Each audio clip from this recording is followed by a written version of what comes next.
Welcome to the Sacred Reclamation Podcast. Here we will be exploring how we can reclaim the sacredness of birth, life, death, and all the happenings in between. My name is Sydney Sands, and my intention with this podcast is to reclaim the art of storytelling. This is a space where we will practice allowing the simple act of telling our stories and listening to the stories of others to be medicine for our bodies and spirits.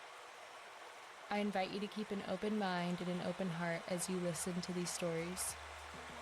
Grab a cup of tea, maybe a little snack, and settle in for story time.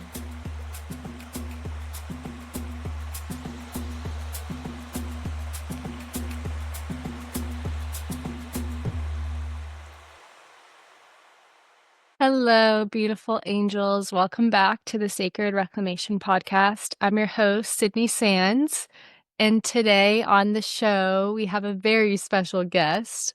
She is a podcaster. She is a medicine maker. She's a comic. It's me. Another solo episode today. And some of you are going to be so proud of me. I have a plan for this episode. I'm excited about it. So let's jump right in. Let's start with just taking 6 deep breaths together. I need it. I'd bet money that you need it. Why not? It's a beautiful thing to do. So let's get it. Maybe just one breath in to settle. We'll take a deep breath in through the nose. Out through the mouth. Let something go. Deep breath in. Hold it at the top.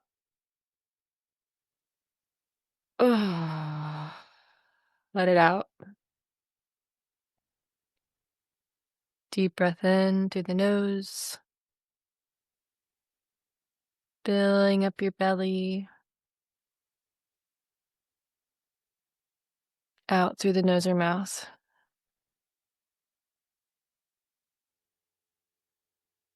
Number 4, deep breath in.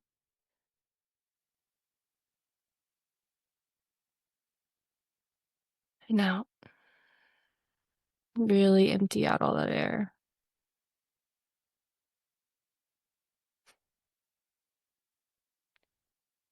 Deep breath in, 2 more. This breath bigger than the last. And out.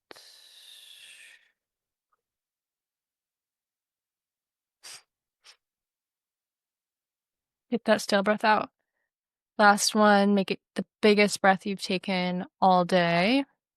Deep breath in through the nose, filling up your belly, your chest. Let it rise all the way to the top of your head.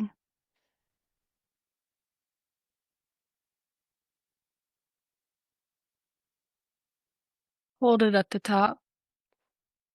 Take in one more sip. And let it all out. Once you feel like you let it all out, push out a little bit more through your nose or your mouth.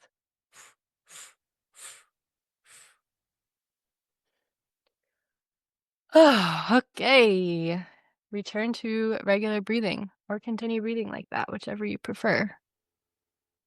So I'll start with a little life update. I'm trying to think of like what's new and exciting. I have really returned to my work fully after taking the summer off. My sweet niece Kennedy was here with us this summer, and I really just wanted to focus on being with her and being present with her and supporting her and just like, deepening our relationship together. So that's what I did for the summer. And I really didn't work much. I didn't work on any of my creative pursuits much, just kind of doing the bare minimum here and there. But now I am channeling all my creative and nurturing energy back into everything that I do over here at Sacred Reclamation, and it's felt really good. I'm also reading The Artist's Way, which is a book for anyone that doesn't know. It's by Julia Cameron. It's a book, but it's really more like a 12-week program to recover your creativity. I didn't really commit. I wasn't really intentional about like, "Oh, I'm gonna start doing this program." Shane has had the book for several years now, and he recently brought it back out, and I've just kinda seen it around the house and decided to pick it up one day and just thought it was interesting, and then now I'm on week 3 of 12. And it's been really, really fruitful. I've really been enjoying it.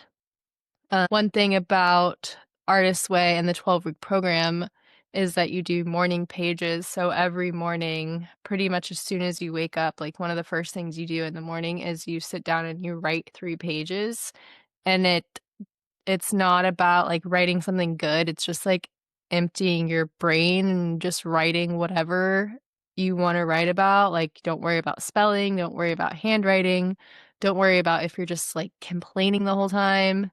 You don't go back and read them. That's actually something she suggests in the book is to not go back and read your morning pages at least the first 8 weeks, and also, like, share them with no one. Like, it's not writing to share, and I've really been enjoying that. I'm a writer myself, so to start each day with writing has been a really sweet ritual. It doesn't feel, like, constraining to me. Sometimes I can start to feel, like, trapped or shackled by routine, but I was just writing today about how much I've been loving the morning pages. I'm on day 16, and it just feels freeing to me, like, it just frees up something in my mind and my heart and my soul, and it is allowed I really have been more creative the past 2 weeks since I started reading this book and doing the exercises.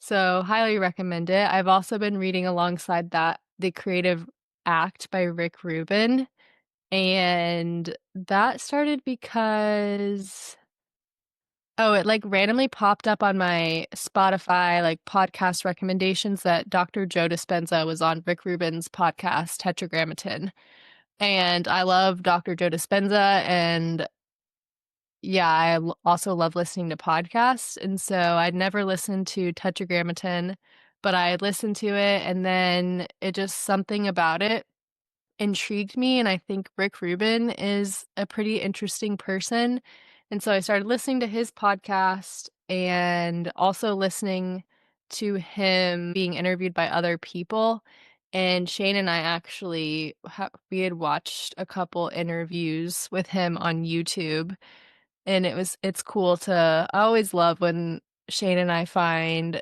some piece of, art really to connect over, whether it's a podcast or a book or something, or painting, music, whatever. I really like having different things serve as a prompt to, like, open up new conversation between us. And so we had watched an interview with Rick Rubin and we're listening to him talk. And then I've been doing this thing lately. Shane, one of his love languages is definitely like receiving gifts.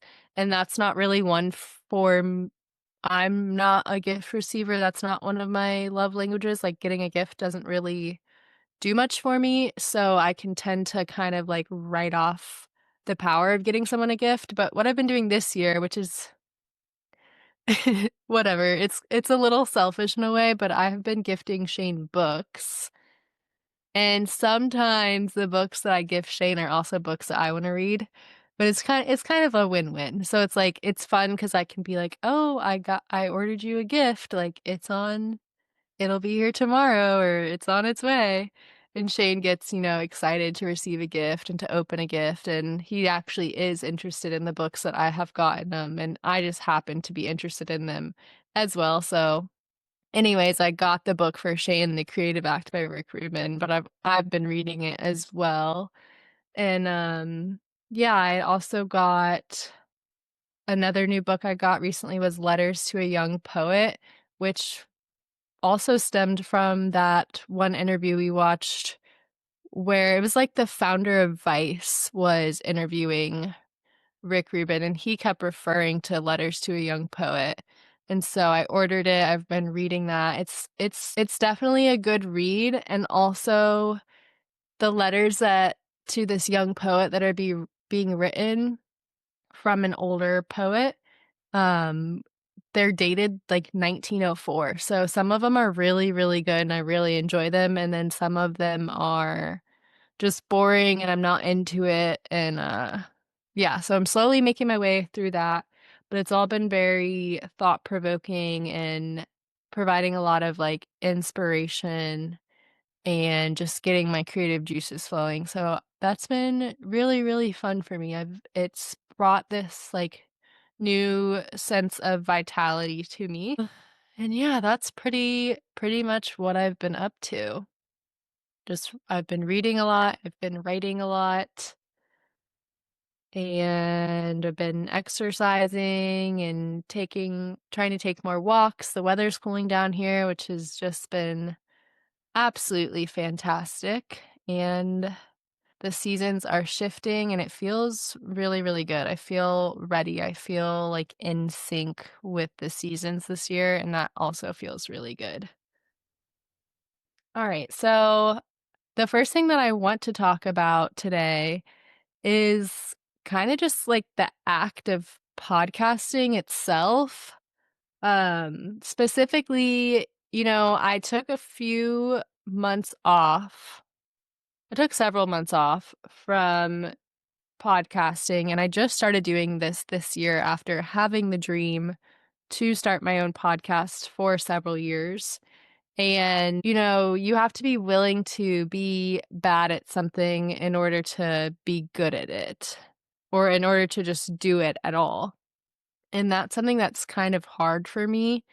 And it's interesting with podcasting as well because you're publishing you're publishing the episodes, but I also do like the practice of putting myself out there exactly as I am and not, like, shaming myself into being like, "Oh, I'm not gonna post this one because I think it's bad."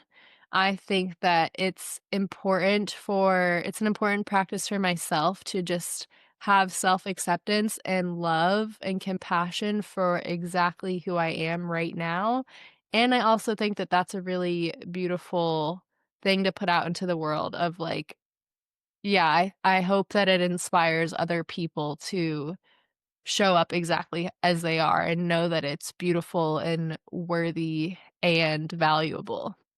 So, something that came up recently is I took the break and now I'm back, and I had felt like when the first season of the podcast, like the last few episodes, I felt like I was getting pretty good at interviewing. Like from the first one was a solo episode, but from episode 2 to episode 10, I think that I improved greatly, and I was really proud of that, and then kind of the whole, like, if you don't use it, you lose it thing happened, and not that I'm back at square one, but I've noticed that I don't feel as confident about like, my interviewing skills. Like, I wanna be better, and the way to get better is to keep doing it and keep practicing. So this is really a podcasting is really a practice for me of podcasting and interviewing and storytelling, but also of showing up, of public speaking in a way. And also it's a spiritual practice. It's also a practice of holding space, multitasking, creating art. It's just so many things, and I really enjoy it, and I think it is a pretty cool practice. And I don't know why I want to say sport. It's not a sport at all, but just it's a cool venture, and I'm really enjoying it. And I look forward to continue practicing and continuing to hone my skills and get better as time goes on. So last week, I put out the episode with Amana Be Love, and it is a beautiful episode. Amana is a beautiful, beautiful, wise woman. And it was kind of interesting because I had recorded that, I don't know how long ago, like a month, several weeks ago. And then I was just coming back to it last week to edit it, re-listen to it, edit it, and put it out. And I felt good about when we recorded it, I felt good about it, and I had been on her podcast before. She has a podcast called The Heart of the Soul, and I went on hers. She interviewed me first. And so I was excited to for her to come on mine because it's not that it's really a one-sided conversation when you go on someone's podcast, but you're interviewing them, so it's a lot about them. I talked a lot about myself on her podcast, and so I was excited to get to know her through interviewing her because we don't know each other in real life. We've met just like through the online world. And so this was us really kind of getting to know each other and cultivating a friendship. And one thing I noticed when I was editing the podcast, and one thing I had to sit with was just like,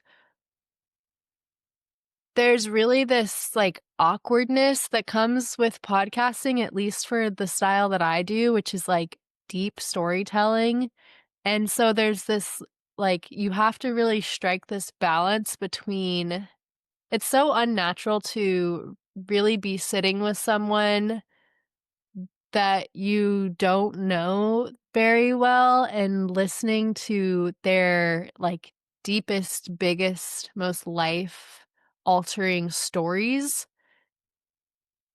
all in 2 hours. Like, the awkwardness of holding space and sitting in the role as a podcast host, and yeah, it's these deep stories that are coming through and really wanting to be present and be with them, and also having to kind of, like, keep the flow, like, keep moving along in a podcast. I guess my point is really that, like, if me and Amana were at the park and we had met up for the first time after knowing each other online and we were hanging out at the park for 2 hours, like, there's no way that I would have heard all the stories that she told on the podcast.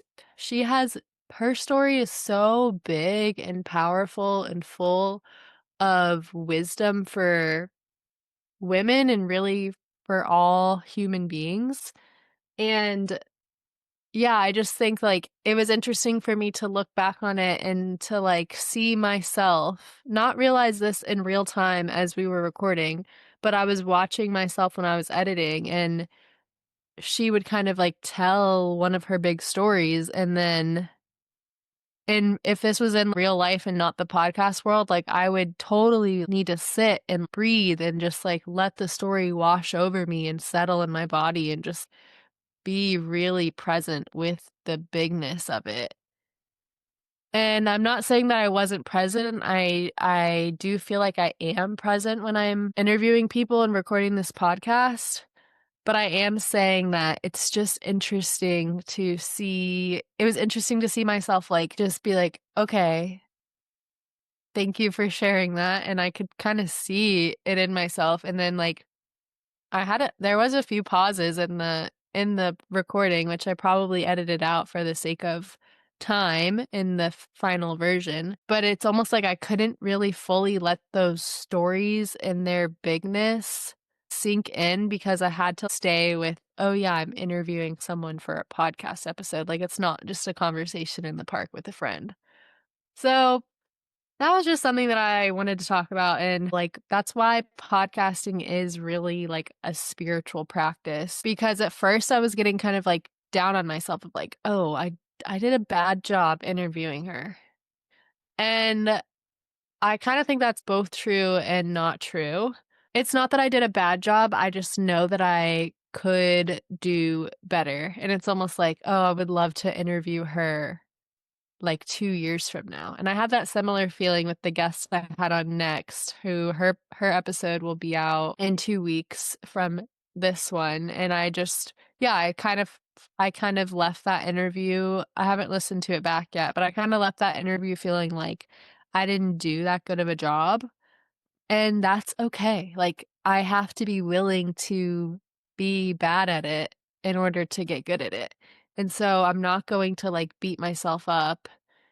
I'm just going to create beauty and highlight the ways that I did do well, and I think it's beautiful that I had Amanda V. Love on my podcast, and she shared she was so vulnerable and generous with her deepest, most sacred stories, and that's such a treasure, and to be able to put that out and share it with the world is really such a blessing. So the practice of sitting in that instead of just like berating myself and being like, you could have done better and blah, blah, blah. And it was awkward when you did this, or like, I'm not going there. I'm sitting in the energy of what a gift, what a blessing, what a treasure this is for me and the world. And maybe even for Amana to come on and share her stories. When we share our stories, we heal. Yeah, I am shifting the way I do this podcast a bit, which I'm really happy about, that I'm just kinda letting myself be free. I'm not locking myself into a structure in the way that I did in season 1. I think that is gonna be really fun, and yeah, it is inspired and motivated by just having more fun, taking things, like, less seriously and being more playful and just, like, letting it be fun. It's not so serious. And, one thing, I know I talked about Rick Rubin already, but I have continued listening to his podcast, and obviously I said I'm reading his book, and so he's been inspiring and influencing me lately, and just an energy that I'm bringing into this new version of the podcast is from this quote that I think I just read this yesterday. But it says, "Try finding the simplest, most elegant way to put a point across with the least amount of information." And so I'm trying to do that. Believe it or not, I'm trying to do that. Um, so we'll see how that goes. That is part of my inspiration for, I guess, this season of the podcast and this going forward. Okay, so the next thing I want to talk about is kinda just, like, this thought that dropped in for me a few days ago, and it's not fully formed, but I thought it would be interesting to talk about it anyway. And I feel that there is an importance, like, the importance of being someone who doesn't know what everyone is talking about, or being someone who doesn't really know what's going on, who has no clue what people are talking about in person when they get together, online, or in media. And this has to do with a recent event that occurred, and it's everywhere online. Like, I don't really watch the news, or I'm not that plugged into what's going on in the culture, but if you're online at all, like, there are certain events that happen when you can't really escape it. And I just feel like there's something about, I don't say this to, like, puff up my ego or to be like, "Oh yeah, I'm doing a really important job for humanity." I'm not necessarily just speaking specifically about myself. I think I am, compared to some people, I'm either, like, way less plugged into things than some people, but there's other people who are way more unplugged and tuned out from, like, the culture and society than me. But I do feel like there is a, like, significance in, it's almost like these people are being a grounding rod for humanity by not being swayed by current events or what everyone is talking about and what everyone is freaking out about or what everyone is arguing about and whatever is, like, polarizing society at the time. These people who don't know what everyone is talking about or fighting about, like, they are, like, this anchor, they're this grounding rod, and they are, like, almost preserving this sort of innocence for humanity. And I'm choosing and also trying to be that in this incident that's come up this past week or so. I mean, I'll just say it's the death of Charlie Kirk, which when it first happened, I was like, "Who the heck is that? I don't know who that is." And then it was kind of hard because I had to fight against my, like, natural born curiosity to just immediately be like, "Who is that? Who is this person that everyone's talking about who got assassinated?" And so I will say I do know that much because I'm online and it's literally impossible to be online and to not know about that right now. But I really, like, stopped at that point and decided to make an intentional choice to, like, I'm actually not going to look more into who this person is, why they were assassinated, why everyone's so upset about it, what all this is about. Like, I'm just going to yeah, I really have there's been so many moments this past week or however long it's been when I've opened up my phone, like, opened up Instagram or YouTube or even my email, and I just immediately have to close out of it because someone has a post about it, or I've been, like, I'm watching a friend's story, and I'm thinking that they're telling a different story, and then a few minutes go by, and then all of a sudden they're weaving it in to what they're talking about, and it's just like everyone is talking about it, and everyone has something to say about it, and I don't wanna hear it. I want to be the grounding rod. I want to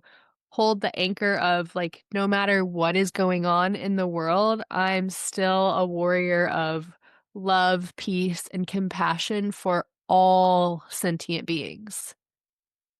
No matter what is going on in the world, I am still a warrior of love, peace, and compassion for all sentient beings. Period. End of story. It's almost like I hate to use the word ignorance, but it is almost like this intentional ignorance. And I actually think that Shane is someone who holds this for humanity and for our family and for society and for everyone. He's very like we always joke about like he lives on another planet. He's like Patrick Star living under the rock. Like there's so many things in conversation that's just, like, in the common culture that even I'm tuned into, and Shane just, like, has no idea what anyone is talking about, and I have several other friends who are like that, and I'm just so grateful for those people, and I think that they're actually doing a really important job. So, I'm just gonna leave that there. I'm curious of what anyone else thinks about it. And another thing that I always tend to think of when everyone is talking about some big event or thing going on in the culture and it's all over media and it's just like, everyone's really focused on that.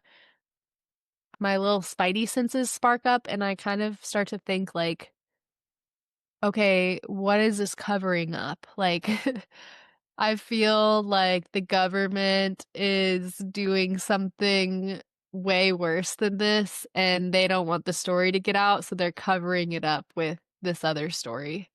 And whatever, that's a conspiracy and take it or leave it, but that is something I wonder as well. And yeah, I would say that I do this when it comes to like really popular TV shows or movies or songs, albums, like, I'm thinking of, Game of Thrones was really popular. I feel like there was another one that I just everyone loves it, and it's, like, all anyone can talk about, but I just feel like maybe just in case everyone's being brainwashed through this,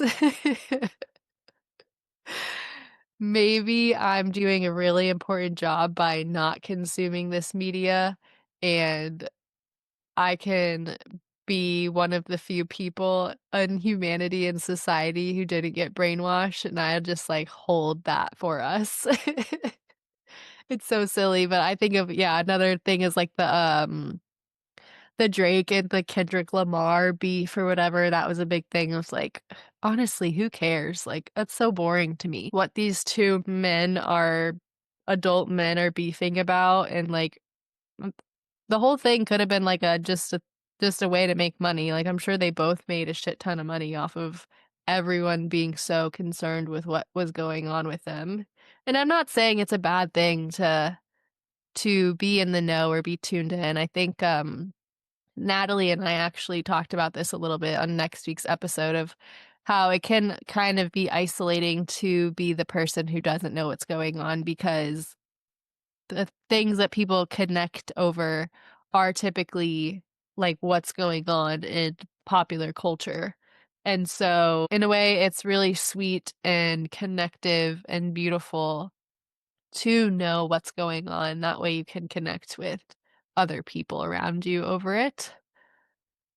But anyway, that was a little something I've been thinking about this week. And yeah, even though I've been trying to stay removed from whatever all of that is, information has trickled in to where I'm pretty sure I know enough about it to know what's going on, which I'm kind of bummed about because I really didn't want to, but it's okay. I think that I've stayed out of it enough and um yeah, all I have to say is that like I think for someone to be killed and I for it to be polarizing that someone was murdered is pretty insane and sad no matter who they were and what they did. I don't know. That feels hard to say. I'll be honest there, but I want to hold that and just say that like we do have a few moral codes as a society of like what we agree on, and one is that like murder is not okay. Physically harming someone is not okay, period, end of story. And it is devastating and sad when someone is murdered or someone is physically harmed. And for people to feel, yeah, the fact that that could be polarizing and some people are, grieving and sending their love and prayers to that family. And then some people are like, good riddance. Like, some people are happy about that. That's a really sad low point in humanity, I would say. And it kind of reminds me of like our obsession, not my obsession. I'm not obsessed with this. I used to be into true crime and stuff, and I used to listen to the Dateline podcast. This was when I lived in downtown St. Pete, so probably like 5 years ago or so. I would listen to it, and I stopped listening to it because it started like scaring me. I started being scared of being alone, or I would listen to it when I was driving home at night, and then I would be scared to like, get out of my car and walk to my apartment, and I was like, "This is not good." But those are some of the most, like, top performing podcasts and TV shows and movies, horror movies, like, it's so strange, the culture's obsession with, like, violence and fear and disturbance and destruction, like, things have gotten kind of dark, and this really leads me into the next thing that I wanna talk about, which is something that I posted on Instagram yesterday. If you follow me on Instagram at @SydSands, SYD.SANDS, I posted this on my story, and it was kind of a thought that dropped in at the time, but also something that I've been thinking a lot on, and I'm just going to read it to you, and then I did journal a little bit more about it, and I'm gonna read that to you as well, and then I'll talk a little bit more about it. But I started by posting, a screenshot. I don't know if this will show up on the screen, but I'll show it there if you're watching this, and it was a screenshot of the Apple Podcast updates that come through on your phone, and this came in last week, and I had screenshotted it because I was just like, I had this moment where I was like, oh, wow, okay. So it's my podcast episode is sandwiched between two episodes of The Diary of a CEO, which I do enjoy that podcast. I don't listen to every episode of it, but there's been several episodes that I have really enjoyed. But the title of the first, The Diary of a CEO, is We're Heading into Very, Very Dark Times. America and the UK's decline is coming! Exclamation point. And then in the middle is the Sacred Reclamation podcast, A Beacon of Light and Wisdom, Amana Be Love. And then the next one is another Diary of a CEO. The title is The Diabetes Doctor. 80% of adults are headed for chronic disease! Exclamation point. And when this came in and what I posted was I kind of circled my podcast. It was like a beacon of light and wisdom with Amana Be Love. And I said, it's important to be light in a world that's drowning in negative and dark stories, headlines, news, and conversation. I just don't understand. Well, I do understand it because it's clickbait and people are magnetized towards negativity. It's kind of the way our brain is wired is because we are used to like always scanning for danger. And so if there's anything like negative or dangerous, like our brains like need to notice that so that we can be aware of our environment and what's going on and stay safe. So it is kind of this weird twist of uh our evolutionary wiring of like it doesn't really serve us. I'm sure it does serve us in some ways now, but it's like we live these very safe and comfortable lives now compared to how we lived thousands, hundreds of years ago. And so it's starting to like harm us more than serve us to be magnetized towards negativity and danger in that way. And so this is what I posted next. I said, I've been wondering a lot lately about how we can become more interested and more magnetized by stories of hope, healing, and positivity, especially when it comes to our future. How can we reorient towards utopia and peace and love and away from dystopia, hate, and destruction? Why does a dystopian future fascinate us so much? We're the ones holding the pen, writing the script. What are we writing? I suspect it starts with our relationship to ourselves, going within and cultivating a sense of self-love, compassion, and curiosity. So many of us are expressing our self-hatred through stuffing ourselves with junk food, alcohol, sugar, binge watching, drugs, doom scrolling, and a sedentary lifestyle. Then bitching and moaning about the state of the world and where we're headed. What you see on the outside is a direct reflection of what you see on the inside. What you do to yourself, you do to this world. You cannot hate yourself and love this world. You cannot hate this world and love yourself. And then I continued on in my journal thinking about this, and I wrote, if what I suspect is true in our disdain for the world, an assumption of its ultimate demise, the feeling of doom and that we are inevitably headed towards darkness and destruction is really about the way we feel about ourselves, well, then this is actually wonderful news. There are so many things that we don't have control over in this world, but one thing that we do have control over is ourselves. Our attitude, our energy, the way we think, feel, act, and react are all within our power. I used to question my belief that individuals and their individual actions can make impactful change. But of course we can. What else can we really do? What else do we really have power over besides ourselves? I'm willing to go out on a limb here and say it's actually all we can do. Of course, the journey starts right here with us, exactly where we're at. Of course, the way we feel about ourselves gets mirrored in the external world. There is no other task in life besides coming home to ourselves. That's what all of this is about.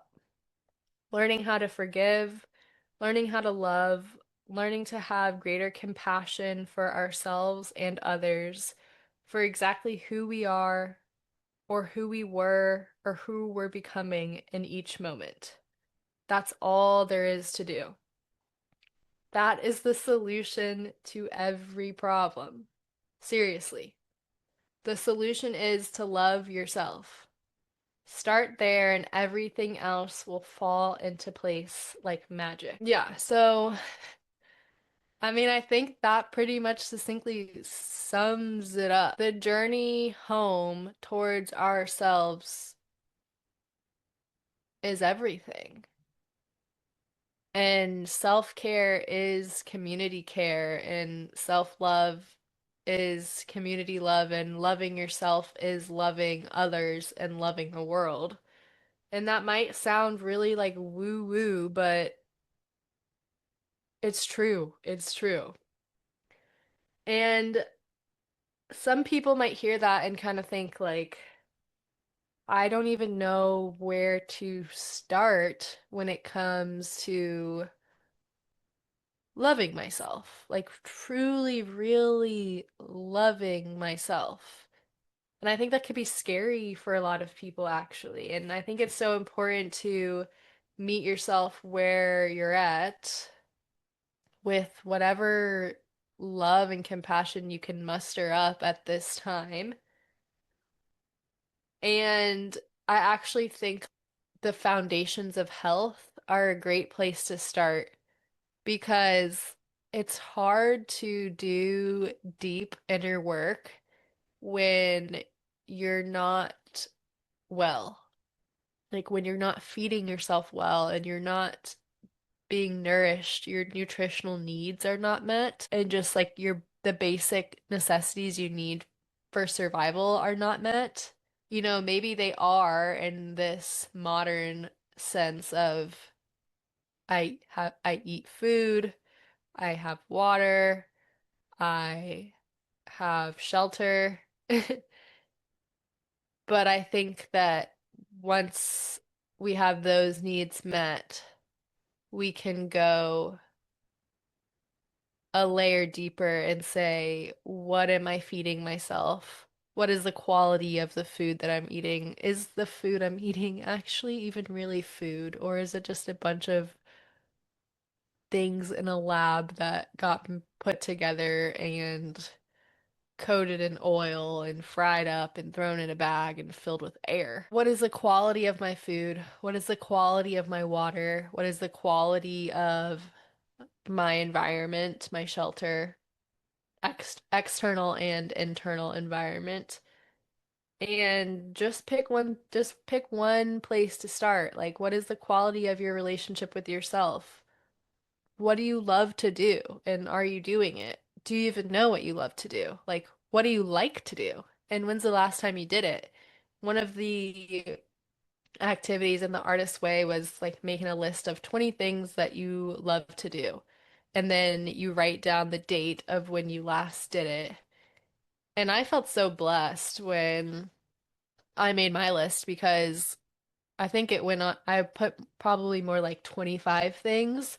And when I first started, I was like, "Oh, I don't even know if I could think of 20 things that I love to do," which is telling and also like funny and kind of silly because I ended up making a list longer than 20 things.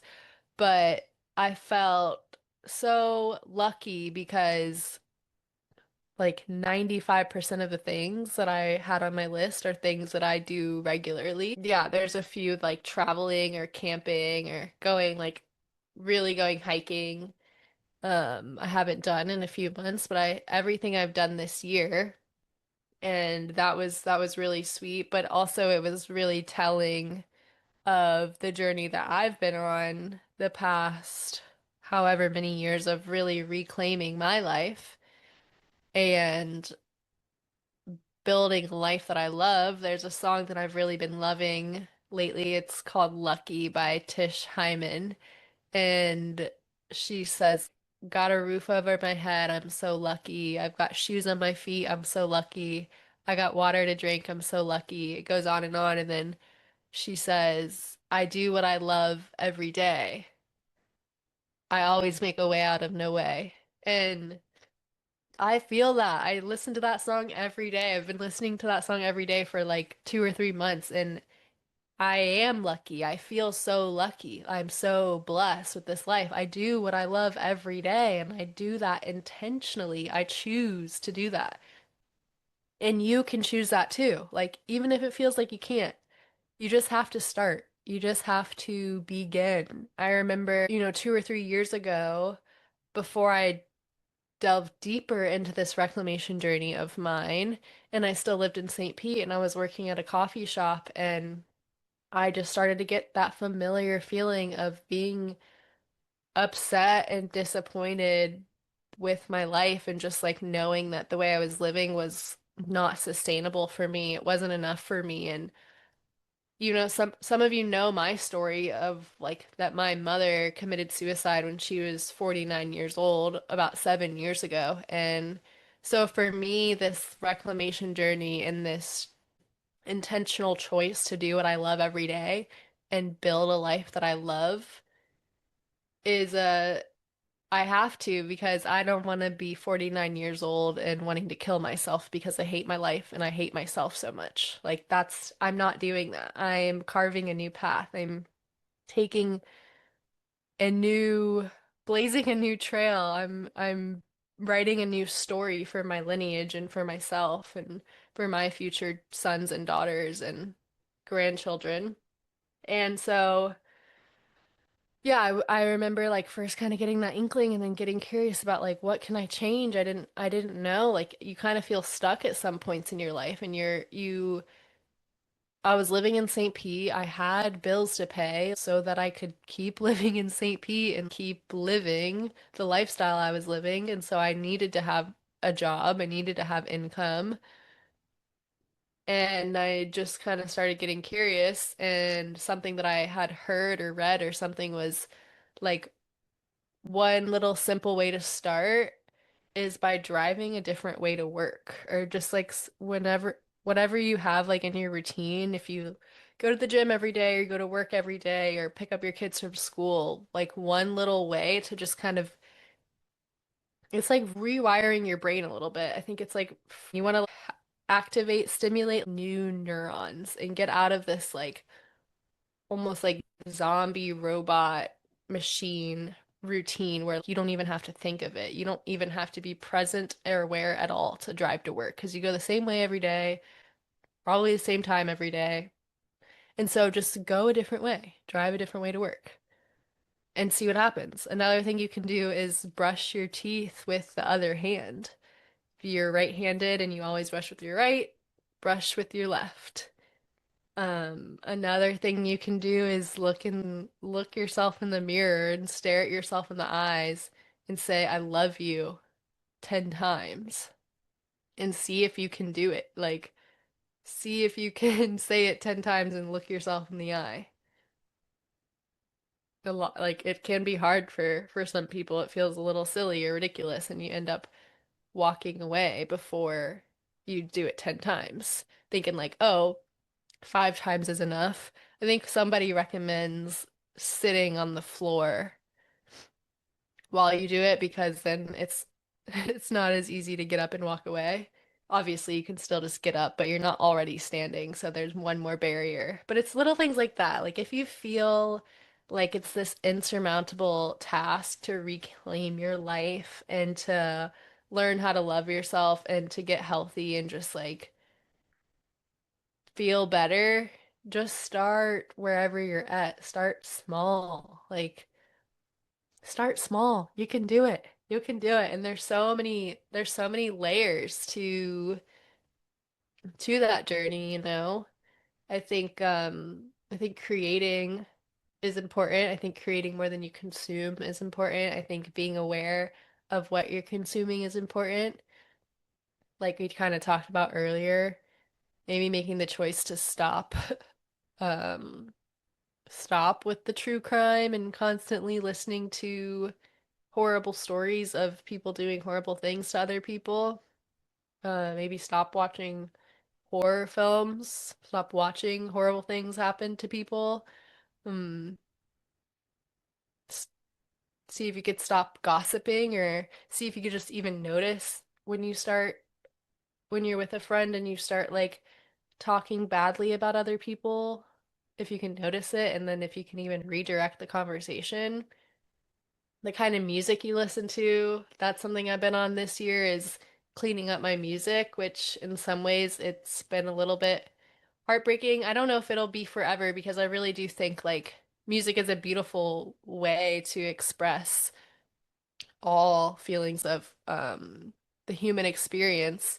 But I don't really need to, even though it's a great song and it's catchy and it sounds good, like I don't want to catch myself sitting here rapping saying, "Nobody pray for me." Kendrick Lamar. coming back again. It's a great album, but I had to take it off my phone and just I catch myself the other day Shane was yeah, we were in the car and Pumped Up Kicks came on and I was like, I kind of wanted to listen to the song. I kind of wanted to sing it and like get into it, but the story of that song is not something that I want to um be in. Like I'm really cleaning up my energy and my frequency this year, and so anyone can do that. And also like all of these things that I just listed are all free. Like I think sometimes people like to use that as an excuse for not getting healthy is saying that, oh, it's expensive either in time or in money, but that's simply not true. You don't have to start shopping at Whole Foods because you want to eat healthy. And I do also want to challenge people who say like, oh, healthy food or organic food is expensive. And it's like, yeah, it is. And even some of my friends who are like, oh, you shop here and you buy this, like that's expensive. Like you must have money. And it's like, well, one, yeah, I do have money. You have money too. But also, I don't go out to eat. I don't order Uber Eats. I don't go out drinking. I don't spend my money on weed and Adderall and cocaine. Like, I have a lot of extra money from not doing all of those things. And yeah, I do use it on feeding myself quality food because I love myself and I want to give myself the best chance that I have in the world to be great. And so it's really just about shifting your priorities.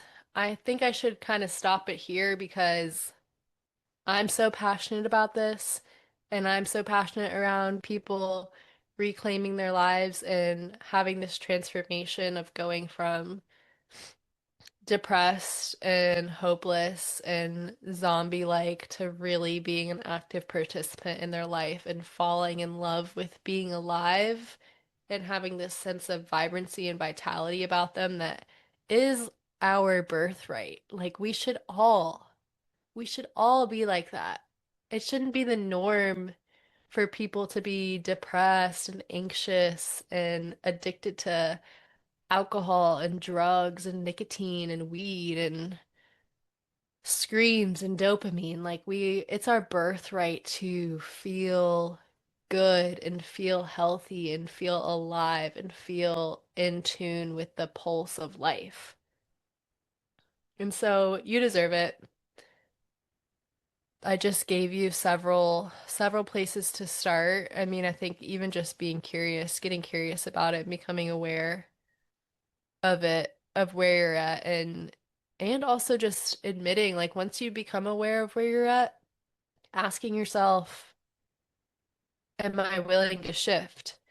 And sometimes the answer is no, and that's okay. Like even just getting honest with yourself is a like good step forward, a positive step in the right direction is saying like, you know what? I know that I'm unhappy. I know that I hate my job. I know that I drink too much. I go out too much. I waste my money and my time on all this stuff that doesn't make me happy.